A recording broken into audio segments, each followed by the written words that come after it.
Episode की starting में जो लॉन्ग हाउचन था वो एडर लॉन्ग लैटियन को बताता है कि आखिर उसके साथ 4 साल में क्या किया हुआ था। और वहाँ पर एडर लॉन्ग लैटियन कहते हैं तुम लोग बहुत ही ज्यादा भाग्यशाली हो कि वापस आ गए। अभी डेमन गॉड एम्परर को लग रहा होगा कि तुम लोग मर चुके हो, लेकिन तुम लोग जिंदा हो तो मेरे हिसाब से तुम्हें अंडरग्राउंड होकर अपनी पावर्स को बढ़ाने की जरूरत है। लॉन्ग हाउचन, मुझे तुम्हारी क्षमताओं को देखकर लगता है कि तुम जल्दी बहुत ही ज्यादा पावरफुल हो जाओगे, तब तुम शायद डेमन गॉड एम्परर से टक्कर ले सको। तो वहाँ पर लॉन्ग हाउचन कहता है ठीक है एल्डर। वहाँ पर लॉन्ग हाउचन ने एडर लॉन्ग लैटियन को एलिस के बारे में कोई भी बातें नहीं बताई थी, केवल विरासत ही बोली थी। तभी वहाँ पर जो सुरीली की सिस्टर यवेयांग होती है वह कहती है कि लॉन्ग हाउचन की अभी स्टोरी खत्म हो चुकी है, तो क्या मैं यहाँ से जा सकती हूँ? मुझे दरअसल बहुत ही ज्यादा काम है। तो वहाँ पर लॉन्ग हाउचन कहता है हानियो यवेयांग को छोड़कर आओ। और वहाँ पर जो सुरीली होती है वह सीमा जियान से कहती है अब मुझे अपनी गोद से उतारोगे भी बारे भाई, मैं तुम्हें छोड़कर नहीं जाऊंगी। तो वहाँ पर सीमा जियान कहता है ठीक है। उसके बाद जो सुरीली होती है वह सीमा जियान के बगल वाली कुर्सी पर जाकर बैठती है। वहाँ पर लॉन्ग हाउचन सुरीली से कहता है कि आपकी बहन सिंगल है, क्या उसका कोई बॉयफ्रेंड है? तो वहाँ पर सुरीली घूरते हुए लॉन्ग हाउचन को देखकर कहती है तुम्हारी तो गर्लफ्रेंड है ना कायर, तो तुम ये सब क्यों पूछ रहे हो? तो वहाँ पर लॉन्ग हाउचन कहता अरे मैं अपने लिए नहीं पूछ रहा था, बल्कि हानियों के लिए पूछ रहा था। देखो केवल वही है जो हमारे टीम में जिसका कोई लवर नहीं है, और जब भी हानि तुम्हारी बहन की तरफ देखता है तो उसे बहुत ही अजीब तरह से देखता है, जैसे वो उसे पहले से ही जानता हो। और वहाँ पर यवेयांग कहती है मुझे इसके बारे में कोई भी अंदाजा नहीं। वहाँ पर सुरीली लॉन्ग हाउचन से कहती है कि तुम ब्राइट ग्लूमर होप वाले डेमन हंट स्क्वाड पूरे होली ऑक्शन हाउस पर कब्जा करना चाहते हो क्या? देखो मैं सीमा जियान के साथ हूँ, जिसके कारण सीमा जियान तुम लोग के साथ है, तो मुझे तुम्हारी भी मदद करनी पड़ेगी। होली ऑक्शन हाउस का आधा हिस्सा मेरी बहन के पास है, जिसके कारण तुम लोग सोच रहे हो कि हानि और मेरी बहन की शादी हो जाए ताकि तुम लोग पूरी होली ऑक्शन हाउस पर कब्जा कर सको। और यह बात सुनकर लॉन्ग हाउचन और वहाँ पर पूरी टीम हंसने लगती है। सुरीली कहते अरे इसमें हंसने की क्या बात है। और रात तक यह मीटिंग चलती रहती है। उसके बाद हमें सीन शिफ्ट किया जाता है मेज टेम्पल के मीटिंग हॉल में, जहाँ पर एल्डर ली के चेहरे पर बहुत ही ज्यादा चिंता थी, क्योंकि वह जानते थे कि लॉन्ग हाउचन और उसकी टीम के आ जाने के कारण अब बहुत सारे टेम्पल जो उनकी मदद करने के लिए तैयार भी थे वो अब सीधे नाइट टेम्पल का सपोर्ट करेंगे। अब एडर लॉन्ग लैटियन के पास केवल एक ही उपाय था कि वो लॉन्ग हाउचन को हरा दे, लेकिन फिर भी वो अब नहीं जानते थे कि टेम्पल्स उनकी मदद करेंगे भी या नहीं। उसके बाद हमें सीन शिफ्ट किया जाता है कल सुबह की तरफ, जहां पर कॉन्टेस्टेंट से पहुंचने से पहले ही एकदम पूरा अरीना भीड़ से खचाखच भर चुका था। वहां पर सारे टेंट वेंट हट चुके थे। अब सारे जो ऑडियंस थे वो बहुत ही बेसब्री से फाइट देखने के लिए तैयार थे। उसके बाद हमें सीन शिफ्ट किया जाता है, सारे टेम्पल्स के कॉन्टेस्टेंट आ जाते हैं। अब सेकेंड राउंड शुरू होने वाला टूर्नामेंट का सेकेंड राउंड चलता है और वहाँ पर कुछ फाइट्स होती हैं जो काफी ज्यादा मजेदार भी थी। और यहाँ पर सबसे ज्यादा इस समय कमजोर वॉरियर टेम्पल ही पड़ रहा था।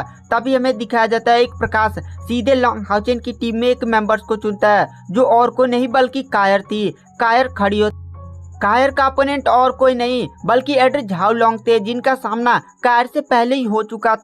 कायर ने एडर झाओलोंग के साथ एसेसियन टेम्पल में उसके साथ क्या किया हुआ था उसने लॉन्ग हाउचन को पूरी तरह से बताया था। लॉन्ग हाउचन कहता है क्या सौभाग्य, फिर से तुम दोनों का सामना हो रहा है। और वहाँ पर जो एडर झाओलोंग होते हैं वो एरिना में इंटर ही नहीं करते और कहते हैं मैं अपनी हार को स्वीकार कर लेता हूँ। पूरी ऑडियंस एडर झाओलोंग को एकदम हार स्वीकार करता हुआ देखकर काफी ज्यादा शॉक हो जाती है। और उसमें से एक बंदा कहता है अरे एडर झाओलोंग तो लेवल 9 के कल्टिवेटर है, और मैंने सुना उनके पास उनका डोमेन भी है जो बहुत ही ज्यादा पावरफुल और एक 12 गेट वाला बहुत ही मिस्टीरियस डोमेन भी है। तो आखिर ये कायर से हार क्यों मान रहा है? तो दूसरा बंदा बोलता है अरे मुझे भी नहीं पता, ये तो काफी ज्यादा एक पावरफुल कल्टिवेटर है ना। तभी हमें दिखाया जाता है जो मेज टेम्पल के एल्डर लिए होते हैं वह खड़े होते हैं और एल्डर चैंग जिडियान से कहते हैं एल्डर चैंग जिडियान आखिर ये हो क्या रहा है? यहाँ पर फाइट तो लोग लड़ नहीं रहे।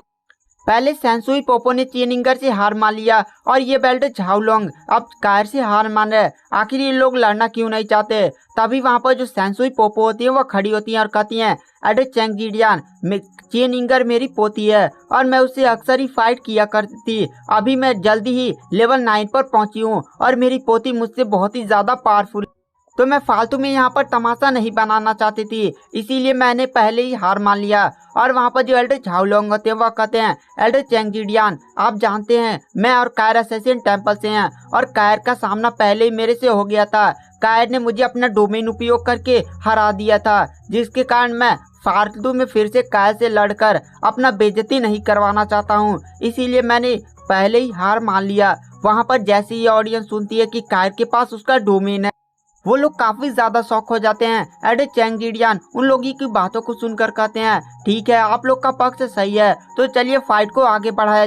उसके बाद कुछ टूर्नामेंट और चलते हैं और फिर से वो जो चुनने वाली लाइट होती है वो सीधे आकर लॉन्ग हाउचेन की टीम के एक मेंबर पर गिरती है और वो और कोई नहीं बल्कि लेडी वांग युआनयुआन होती है। लेडी वांग युआनयुआन एरिना की तरफ बढ़ने लगती है। लेडी वांग युआनयुआन का अपोनेंट और को नहीं बल्कि मेज टेम्पल की तानवान होती है। मेज टेम्पल की तानवान अभी लेवल 8 पर थी और मेज टेम्पल की तानवान तुरंत वहां पर एरिना में इंटर करती है। एरिना में इंटर करते वहां पर तानवान देखती है कि वहां पर जो लेडी वांग युआनयुआन है वो लेवल 9 की कल्टिवेटर है। तानवान सोचती है कि लेडी वांग युआनयुआन का सामना वह नहीं कर सकती क्योंकि स्पिरिचुअल एनर्जी अभी बहुत ही ज्यादा कम है। वहां पर तानवान कहती है, पर मैं किसी भी तरह से हराकर ही मानूंगी। और वहां पर गाइस तानवान का सामना पिछली बार भी एक वॉरियर के साथ हुआ था जो लेवल 8 के एडवांस स्टेज का कल्टिवेटर था। तानवान को उसे हराने में बहुत ही ज्यादा मेहनत करनी पड़ी थी, लेकिन बहुत ज्यादा घंटों की फाइट के बाद आखिर तानवान ने उसे हरा ही दिया था। तानवान सोचती है कि आज मैं इस लेडी वांग युआनयुआन को हराकर ही मानूंगी।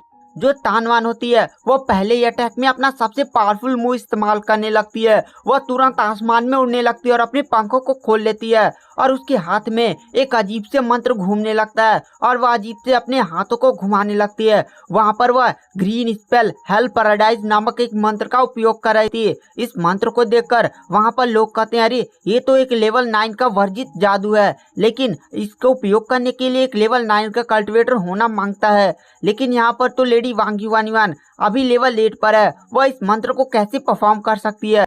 अरे देखो देखो यह मंत्र परफॉर्म होने में लगा है, क्या लेडी वांग युआनयुआन इस अटैक को डॉज कर पाएगी, क्योंकि यह मंत्र काफी ज्यादा पावरफुल होता है। लेवल 9 का कल्टिवेटर भी इसके अटैक से बचना लगभग नामुमकिन होता है। ये बहुत ही ज्यादा पावरफुल मंत्र है। इसको रोकने के लिए एक बंदे की काफी ज्यादा स्पिरिचुअल एनर्जी होनी चाहिए और हमें दिखाया जाता है तानवान का पूरा चेहरा एकदम लाल हो गया था। वो अपनी स्पिरिचुअल एनर्जी का उपयोग करके उस मंत्र को किसी भी तरह पूरा करना चाहती थी। लेडी वांग युआनयुआन तानवान को एकदम बहुत ही अजीब से देख रही थी। लेडी वांग युआनयुआन ने अपना कोई भी अभी मूव ही इस्तेमाल नहीं किया था, जैसे उसके सामने या कोई अटैक बच्चों वाला हो।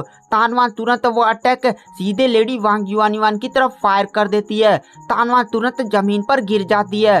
तानवान को तभी एहसास होता है कि अगर लेडी वांग युआनयुआन को काफी ज्यादा इस अटैक से चोट लग गया या उसे बहुत ही गंभीर घायल हो गई, तब तो पक्का ही तानवान को इस टूर्नामेंट से निकाल दिया जाएगा और उसके मेज टेम्पल को कुछ माइनस पॉइंट दे दिया जाएगा, जो काफी एक बड़ा नेगेटिव इफेक्ट उस पर डाल सकता है। तभी वहां पर हमें दिखाया जाता है लेडी वांग युआनयुआन उस अटैक को अपनी तरफ बढ़ता हुआ देखकर अपना डिवाइन शील्ड बाहर निकालती है और तुरंत उसके चारों तरफ एक बहुत ही स्ट्रॉन्ग लाल कलर का ऑरा घूमने लगता है और तुरंत लेडी वांग युआनयुआन का हमें डोमेन दिखाई देता है। उसका डोमेन पूरा लाल कलर का था और वहां पर लेडी वांग युआनयुआन के डोमेन का नाम था ब्लड डोमेन। और इस डोमेन को देखकर पूरी ऑडियंस ही काफी ज्यादा शॉक हो जाती है और तभी लोग कहते हैं, अरे ये ब्लाइट ग्लूमर ऑफ हुप के डेमन हंट स्क्वाड के एक और मेंबर के पास उसका खुद का डोमेन है, ये कितने ज्यादा लोग पावरफुल हैं। तभी वहां पर जो तानवान का अटैक होता है वह सीधे लेडी वांग युआनयुआन के डोमेन से आकर टकराता है। लेडी वांग युआनयुआन अपनी डोमेन का उपयोग करते हुए अपना शील्ड उठाती है और सीधे उस अटैक की तरफ दे मारती है और वह अटैक बहुत ही आसानी से खत्म हो जाता है। लेडी वांग युआनयुआन सीधे मुड़कर अपने टीम के पास चली जाती है।